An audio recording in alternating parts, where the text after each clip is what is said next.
Hoy, las historias más sorprendentes de disfraces utilizados en la guerra. También los jóvenes emprendedores que han cambiado al mundo. Además, para algunas personas, la muerte es fascinante. Conozcamos sus historias.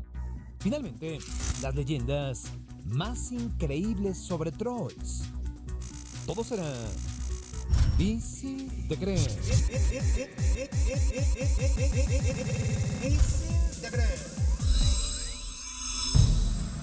Una de las tácticas más antiguas en la guerra es la de ocultarse para sorprender al enemigo en una emboscada.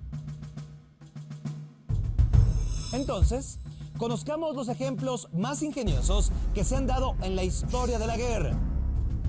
Difícil de creer. Uno de los casos más famosos de disfraces en la guerra fue el del caballo de Troya. La historia cuenta que los griegos diseñaron un caballo gigante de madera. Esto como tributo a los dioses para que les permitiera regresar a salvo a sus casas después de haber perdido la guerra. Los troyanos, grandes creyentes en los dioses, cayeron en el engaño e introdujeron el caballo dentro de su ciudad para ofrendarlo.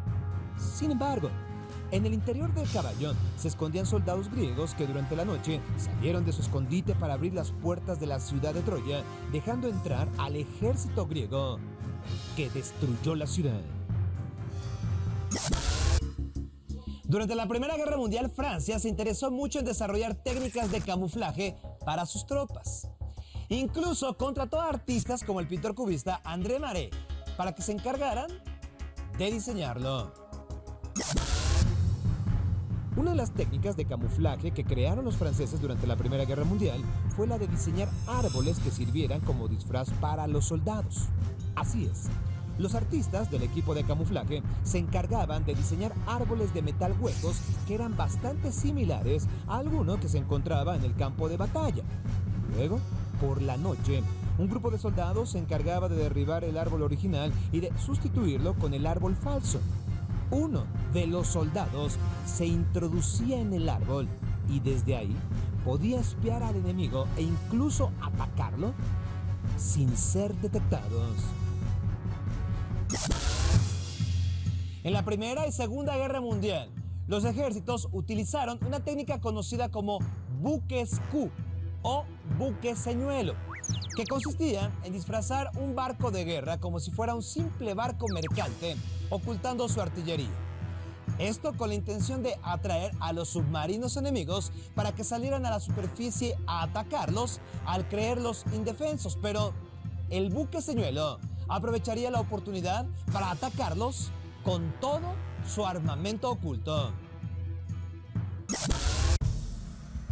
Durante la Segunda Guerra Mundial, el buque HNLMS Abraham Lincoln llevó el concepto de disfrazar los barcos aún más lejos. Les cuento, los hechos ocurrieron durante la batalla del Mar de Java, cuando las tropas aliadas habían sido aniquiladas casi por completo por el ejército japonés. Solo quedaban funcionales 4 barcos que decidieron intentar escapar hacia las costas de Australia. Sin embargo, todos fueron descubiertos, excepto el Abraham Lincoln, que era el más lento y casi no contaba con armas. Entonces, ¿cómo hizo para escapar? Disfrazando el barco como una isla. Lo escucharon bien, una isla. Cortaron árboles que colocaron sobre la cubierta y pintaron las cabinas como si fueran rocas. Para evitar ser descubiertos, tan solo avanzaban durante la noche y en el día anclaban el barco cerca de la costa de otra isla para camuflarse. Gracias a ello, pudieron evadir al ejército de Japón y tras 8 largas noches de avanzar lentamente en la oscuridad, lograron llegar a las costas de Australia y así reincorporarse al servicio del ejército aliado. Lo último que se está diseñando en cuanto a camuflaje es un material capaz de doblar las ondas de luz. Esto para reflejar su entorno y volverse prácticamente invisible. Los primeros prototipos ya se han diseñado y muy pronto los soldados invisibles podrían ser una realidad. Difícil de creer.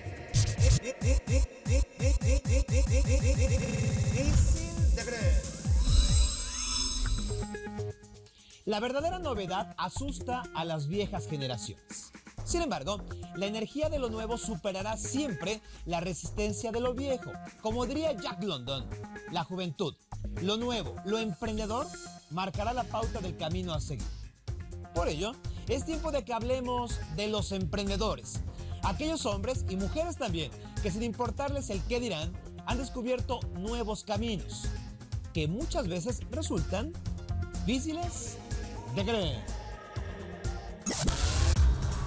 El concepto de emprendedor se comienza a utilizar en el siglo XVIII y se le aplica a militares y aventureros que se arriesgan a ir donde no se tiene registro de que alguien lo hubiera hecho antes. Pero muy pronto la palabra, que según los especialistas se deriva del francés, se comienza a utilizar para referirse a aquellos inventores que comienzan a transformar el mundo industrial, sobre todo en la Gran Bretaña, donde el desarrollo de las máquinas de vapor representa un avance importantísimo para la industria.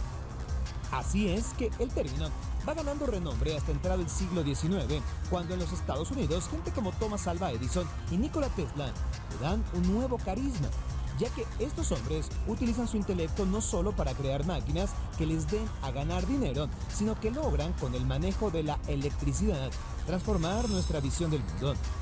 Es en este siglo que la explotación de la energía se convierte en el impulsor de los más importantes cambios, ya que al mismo tiempo que se comenzaba a crear la primera bombilla incandescente, otra persona como John D. Rockefeller apostó por el petróleo y, arriesgando su capital, se convirtió muy pronto, él, por ejemplo, y otros, en magnates que concentraban un gran poder, no solo económico, sino también político y social.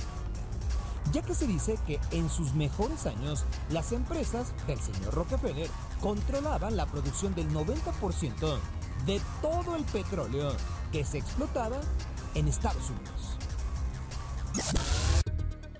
Durante el siglo XIX, otros hombres como Leland Stanford y Andrew Carnegie apostaron todos sus bienes en empresas tan alocadas, en ese entonces, como la fiebre del oro y la explotación del acero. Y es que gracias a las ganancias que obtuvieron, se pudieron dedicar a la filantropía, lo que sería la nueva forma de pasar a la posteridad de estos emprendedores. Como era de imaginarse, los emprendedores no se conformaron con detentar un poder económico, sino que comenzaron a trabajar para obtener un poder político que poco a poco les brindó nuevos beneficios, al grado que personajes como Leland Stanford llegó a la gubernatura del estado de California y fundó la universidad que en la actualidad lleva su nombre. Así es como, con la llegada del siglo XX, este tipo de personas creativas y con mucha visión para los negocios generaron nuevas formas de hacer dinero. El ejemplo más claro aún es la revolución computacional liderada por dos de los personajes más influyentes de nuestra era. Hablamos de Bill Gates y también de Steve Jobs. Tal vez lo más importante en el mundo de los emprendedores es que en este siglo ya no vemos tan solo a hombres norteamericanos que se convierten en magnates, sino que las mujeres y los hombres de otras nacionalidades comienzan a apropiarse de un pedazo de la historia que durante siglos les fue negado. En la actualidad hay industrias, digamos, cotidianas que son comunes y pensamos que no son un gran éxito, pero hay que pensar que hubo emprendedores que descubrieron que los cosméticos, el entretenimiento y la moda podían darles ganancias multimillonarias de la misma forma que sus antecesores lo hicieron con la explotación de la energía. Así es que llegamos al siglo XXI, donde el desarrollo de las redes sociales ha sido la punta de lanza para los nuevos emprendedores, como el mundialmente famoso Mark Zuckerberg, quien con apenas 30 años de edad ha marcado el camino en lo que se refiere a las redes sociales y a nuestra forma de comunicarnos. Pero él no es el único. También están, por ejemplo, Reid Hoffman, creador de una de las redes laborales de internet más populares, o qué tal Jack Dorsey, quien nos ha enseñado cómo expresarnos con 140 caracteres a través de Twitter. Y en pocos años ha creado una empresa que de la nada pasó a generar ganancias calculadas en más de 400,000 millones de dólares. No solo eso, sino que ha agregado nuevas palabras a nuestro vocabulario, Como vemos, el desarrollo tecnológico es el lugar más propicio para los nuevos negocios y es en el desarrollo de software que se están creando los nuevos emprendedores que, por lo visto, nos llevarán a conquistar literalmente las estrellas en los próximos años. Las transformaciones que estas personas han generado en nuestras sociedades son muy profundas. Y sin lugar a dudas, seguirán descubriendo nuevos caminos por donde nadie se ha atrevido a andar hasta ahora, pero que nos impulsarán a alcanzar nuevas metas. Difícil de creer. Difícil de creer. A algunos, la muerte les despierta una fascinación especial, al grado de que sus actividades, pensamientos o creaciones giran en torno de esta idea, de la muerte. Entonces, conozcamos las manifestaciones más difíciles de creer, que enaltecen y rinden culto a la muerte. Una de ellas es la fotografía post-mortem. Este tipo de arte, que surgió en París, Francia, consistía en colocar al fallecido junto a sus seres queridos, amigos u otros para captar una última imagen de recuerdo. Sí, crear conciencia entre los vivos para prepararse para su futuro desenlace. A los muertos se les fotografiaba con los ojos abiertos para simular que seguían vivos, con los ojos cerrados como si estuvieran dormidos, o bien en su lecho de muerte. En tanto, la fotografía mortuoria en niños buscaba enaltecerlos como seres puros, ya que se creía eran elegidos para ser angelitos celestiales, por lo que en sus funerales eran objeto de júbilo total. En la Europa medieval, los pequeños muertos eran objeto de culto y sus restos eran sumamente respetados. En esa época, se tomaron un sinfín de fotos de chiquillos debido al alto índice de mortalidad infantil. En promedio, en una familia 10 hijos, la mitad de ellos fallecían. Se creía que los niños que morían sin pecado original por haber sido bautizados iban de manera directa al cielo para convertirse en ángeles. En cambio, los no bautizados eran enterrados con los ojos abiertos para que pudieran ver la gloria de Dios y así llegar al limbo. Hay personas cuyo deseo de morir rige su existencia. Algunos lo manifiestan con la forma en que desean acabar con sus vidas, mientras que unos más suelen amenazar con matarse. Otros se autoagreden de diferentes formas y niveles. Por último, hay quienes cumplen con su propósito, dejando así una estela de dolor entre sus seres queridos. La necrofilia es otra forma de expresar la tendencia hacia la muerte, tal y como se vio con Carl Tanzler, un radiólogo de Florida que desarrolló una obsesión mórbida por una de sus pacientes. Luego de la muerte de Elena Milagro por tuberculosis en 1931, Carl solicitó el permiso de los padres de la joven para construir un mausoleo en honor a su amada. Y aunque visitó la tumba cada noche, pronto decidió llevar el cuerpo a su casa para tenerlo cerca y dormir con él. La necrofilia ha formado parte de los rituales de algunos asesinos en serie, siendo una práctica socialmente inaceptable. Otros que tienen una clara devoción por la muerte son los llamados Dark, un movimiento contracultural que nació a principios de los años 80. Sus adeptos tienden a la soledad, depresión y desesperanza, es lo que opinan algunos especialistas. Rinden culto a la muerte al creer que solo en ella conseguirán sus ideales y se consideran hijos de las tinieblas porque Dios los ha abandonado.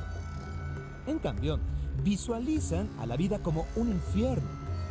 Visten de negro como una forma de expresar su inconformidad ante una sociedad que les ha dado la espalda. En 1998, un francés hizo de todo con tal de que su propio suicidio no fallara. Aunque el destino le tenía preparadas algunas sorpresas. Al borde de un acantilado, ató una cuerda a su cuello. La amarró a una gran roca. Tomó veneno. Se prendió fuego y mientras saltaba, se disparó un tiro a la cabeza. Pero la bala no dio en el blanco, sino que se cortó la soga de la cual estaba agarrado. Él cayó al mar. Una vez ahí el agua apagó el fuego y llegó a vomitar el veneno. Irónicamente, lo mató la hipotermia horas después. Otros conviven a diario con los muertos. El colombiano Alejandro García le juró amor eterno a su esposa, con quien vivió en matrimonio 56 años y procreó 20 hijos. Por ello, desde que ella falleció hace 6 años, decidió construir una casa sobre su tumba para no abandonarla. Pero este no es el único caso. Desde hace más de 20 años, Celi Ferreira duerme todos los viernes en un ataúd en honor de un amigo que murió en 1986 y con el que tenía un pacto de sangre, ya que lo consideraba como un hermano. La esposa del brasileño, Cleusa Pereira, es la encargada de taparlo con una manta, cerrar el féretro en la noche pactada y abrirlo el sábado por la mañana. En tanto, Bratislav Stojanovic, durante 15 años, ha vivido en una tumba abandonada en un cementerio en Serbia, ya que no le tiene miedo a los muertos. Asimismo, la excentricidad también convive con la muerte. El creador de unas frituras, Art West, solicitó a sus familiares que al morir lo enterraran junto a sus productos. Y el diseñador del empaque de unas papas muy famosas, Frederick Bau, fue enterrado en un tubo similar a los cilindros en los que vienen las famosas papas fritas. En China, la última moda es ver por televisión cómo los presos condenados a muerte se confiesan antes de su último adiós. Esto ha causado furor al lograr una audiencia de 40 millones de espectadores. Y es que la desgracia de otros nos recuerda que vivimos en el límite entre la vida y la muerte. Difícil de creer.